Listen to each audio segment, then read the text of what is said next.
నమస్తే, welcome to cube TV. నేను మీ anchor Charmi. ఈరోజు మనతో పాటు ప్రస్తుతం మాడుగుల శివప్రసాద్ గురూజీ గారు ఉన్నారు. గురువు గారితో మాట్లాడదాం. నమస్కారం గురువు. ఆశీర్వచనం తల్లి.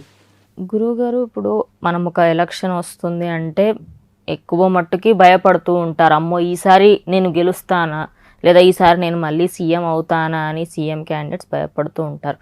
కానీ జగన్మోహన్ రెడ్డి గారు మాత్రం నేను ఈసారి ఎలక్షన్స్ పక్కా గెలుస్తాను అన్న దృఢ నమ్మకంతో ఉన్నారు. అంటే ఆ నమ్మకం ఆయనకి ఎలా వస్తుందంట? మరి ఆయన జాతకం పరంగా చూసుకుంటే ఎలా ఉంది మరి? అంటే ఒకటమ్మా, ఇక్కడ ఏమవుతుందంటే జగన్ గారి జాతక ప్రకారముగా ఉంటే అది డిఫరెంట్ వ్యవహారముగా ఉంటుంది. ఎందుకంటే నేను గతంలో కూడా చెప్పా కొంచెం జాగ్రత్తగా, ఎందుకంటే మర్మగర్భముగా చెప్పాను. ఎందుకు ఆ మాట అంటున్నాము అంటే ఆయనది కొంచెము మొండివాడు రాజు కంటే బలవంతుడు అనేది ఒకటి ఉంటుంది. ఇప్పుడు రాజు తలుచుకుంటే జరగంది ఏముంది అన్నప్పుడు మొండివాడిని కూడా రాజు ఏం చేయలేకపోవడం అనేది జరుగుతుంది. ఎందుకు? నువ్వు ఏమన్నా చేయడానికి నేను అతీతము అన్నప్పుడు ఏం చేస్తారు, ఏం చేయగలుగుతారు అనేటువంటిది ఉంటుంది. కొంతమంది జాతకాల్లో అవి కొంచెము గ్రహస్థితులు ఒక ఇదిలో ఉంటాయన్నమాట, ముడిపడి ఉంటాయి. అందువలన జగన్ గారిది ఏమిటంటే మొండితత్వం. ఎవరు ఎన్ని అనుకున్నా నా దారి, నా రూటు, నా వ్యవహారము అనేటువంటిది ఒకటి ఏదో ఉంటుంది అన్నమాట. దాని ప్రకారముగా ఆయన ఒక ఇదిలో వెళ్ళిపోతూ ఉన్నాడు. ఇప్పుడు అంతవరకు ప్రజల్లో తిరిగి అయ్యేంత వరకు ప్రజల్లో తిరిగినటువంటి ఆయన అయినప్పటి నుంచి ప్రజల్లోకి వచ్చింది లేదు, ఒక ప్రెస్ మీట్ పెట్టింది లేదు, ఒక మాట మాట్లాడింది లేదు. ఆయన వ్యూహ రచన, ఆయన యొక్క ఇదితో ఆయన ఏదో వెళుతూ ఉన్నారు. సరే, వీళ్ళందరూ ఏదో చెప్పాల్సింది ఏదో చెప్తున్నారు, చేసుకుంటున్నారు, పోతున్నారు. ఉంటుంది కదమ్మా ప్రతి వాళ్లకు కూడా. నేను ఎలాగైనా సరే గెలవాలి, ఈసారైనా నేను గెలవాలి ఆట అనేటువంటిది ఒకటి మొదలు పెట్టేటప్పుడు ఆ ఆటలో నైపుణ్యము కలిగినటువంటి వ్యక్తులే అందరూ పాల్గొనడం జరుగుతుంది, అటువైపైనా ఇటువైపైనా. ఆట తెలియని వాళ్లే ప్రేక్షకులుగా ఏం జరుగుతుందో అని చాలా ఉత్సుకతతో చూడడం మొదలు పెడతాం మనం, ప్రజానీకమంతా కూడా.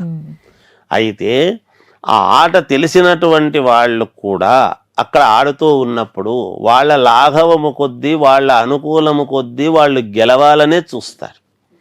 అందువలనే ఆయన నేను గెలవగలను, ఈసారి కూడా నేను ఖచ్చితంగా మళ్ళీ గెలుస్తాను అనేటువంటి ధోరణితో ఆయన ముందుకు వెళుతున్నాడు.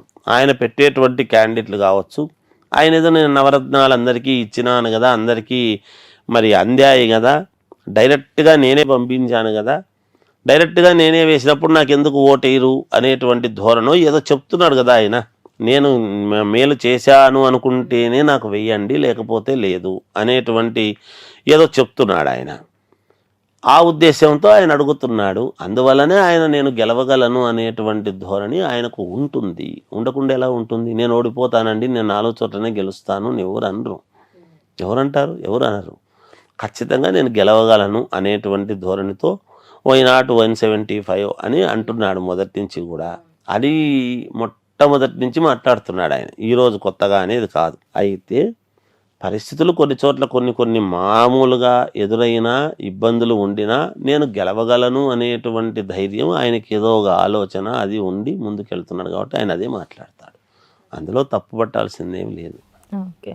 ఆయన దృఢ నమ్మకం, ఆయన నమ్మకం అది. అంతే, నేను గెలవగలను, అదే నమ్మకం, గెలుస్తాను అనేటువంటి ఆయన నమ్మకం ఆయనది. కాబట్టి ఆయన నమ్మకం కొద్దీ ఆయన ముందుకు వెళ్తుంటాడు. ఆయనకు ఉండే మొండితనం, నేను ఎలాగైనా గెలుస్తాను అనేటువంటి దాంతో ముందు. గురుగారు, ఆంధ్రప్రదేశ్ ఎన్నికలంటే ప్రతి ఒక్కరికి ఎంత ఇష్టం అంటే ప్రతి ఒక్క సీన్ క్లైమాక్స్ అన్నట్టుగా సినిమా డైలాగ్ లాగా ఉంటుంది. మరి ఇప్పుడు అక్కడ పరిస్థితి కూడా అంతే ఉంది. అంటే 3 పార్టీలలో ఇప్పుడు ఒక్కొక్కరు ఏ పార్టీ గెలుస్తుందా అన్న ఆశతో 1000 కళ్ళతో ఎదురు చూస్తున్నారని చెప్పుకోవచ్చు. మరి ఈసారి ఏ పార్టీ వచ్చే అవకాశం ఉంది గురూజీ? అమ్మ, నాకు మొదటి నుంచి నాకున్న అనాలిసిస్ ఏమిటంటే అమ్మ, ఆంధ్రప్రదేశ్లో మామూలుగా ప్రాంతీయ పార్టీలు ఏది గెలవాలన్నా సరే, తెలుగుదేశం పార్టీ జాతీయ పార్టీ అనుకోండి, ఆయన జాతీయ పార్టీగా ప్రకటించి చాలా కాలమైంది, చేసినాడు. మామూలుగా ఆంధ్రప్రదేశ్లో ఇప్పుడు ఏది రావాలి అని అనుకున్నా కేంద్ర ప్రభుత్వం యొక్క సహకారము అనేటువంటిది చాలా అవసరము. నేను ఈ మాట మొట్టమొదటి నుంచి చెప్తున్నా. కేంద్ర ప్రభుత్వము ఎవరికైతే మద్దతు ఇస్తుందో ఆ పార్టీనే వస్తుంది. ఇక్కడ కలవాల్సినటువంటిది ఒకటి ఉంది. ఆ సహకారం లేకుండా మేము వస్తాము అని అంటే ఇది కొంచెం కష్టమే, కుదరదు అట్లా. దానికి ఇబ్బందులు వాటికి ఉన్నాయి.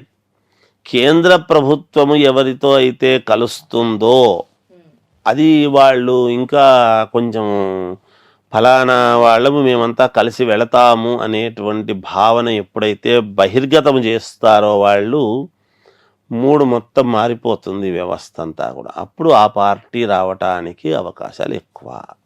కేంద్ర ప్రభుత్వ సహకారము చాలా కీలకము ఆంధ్రప్రదేశ్ యొక్క ఎన్నికలు. మిగతా వాళ్ళ సంగతి వదిలేయండి, మిగతా వాళ్ళకు ఉండొచ్చు ఉండకపోవచ్చు, అది వేరు. వాళ్ళందరూ ఒకవైపు ఉంటారు, అదంతా వేరు. ఒక్క ఆంధ్రప్రదేశ్లో మాత్రము ఏపీకి వచ్చేటప్పటికి కేంద్ర ప్రభుత్వము యొక్క సహకారము కలయిక చాలా అవసరము. నేను మొట్టమొదటి నుంచి చెప్తున్నా ఈ మాట, చాలా వీడియోల్లో చెప్పాను, ఇప్పుడు కూడా చెప్తున్నా.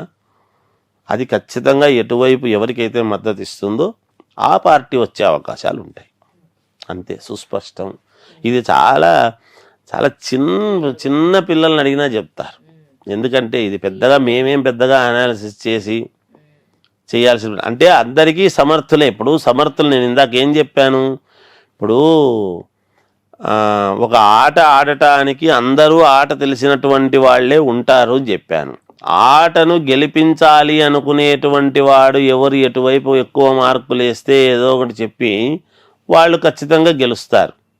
ఆ గెలిపించేటువంటి వాడు ఒకడు ఉంటాడు, వాడు ఎటువైపు ముగ్గు చూపితే అదే గెలుపు, అంతే. అందువలన కేంద్ర ప్రభుత్వం యొక్క ఇది చాలా అవసరం తల్లి, అది వాళ్ళే గెలుస్తారు, అది సుస్పష్టం. ఏ రెండో మాట్లేదు దానికి. ధన్యవాదాలు. ఇప్పుడు ఆపరేషన్ లేకుండానే మోకాళ్లకు ప్లాస్మా ట్రీట్మెంట్, మీ ఆర్థోపెటిక్ సమస్యలన్నిటికీ రోబోటిక్ టెక్నాలజీ ద్వారా తక్కువ ఖర్చుతో శాశ్వత పరిష్కారం, ఫ్రీ కన్సల్టేషన్, ప్రతి ట్రీట్మెంట్ పై 20% డిస్కౌంట్. ఈ ఆఫర్ కొద్ది రోజులు మాత్రమే, త్వరపడండి. V9 hospitals 9281465842.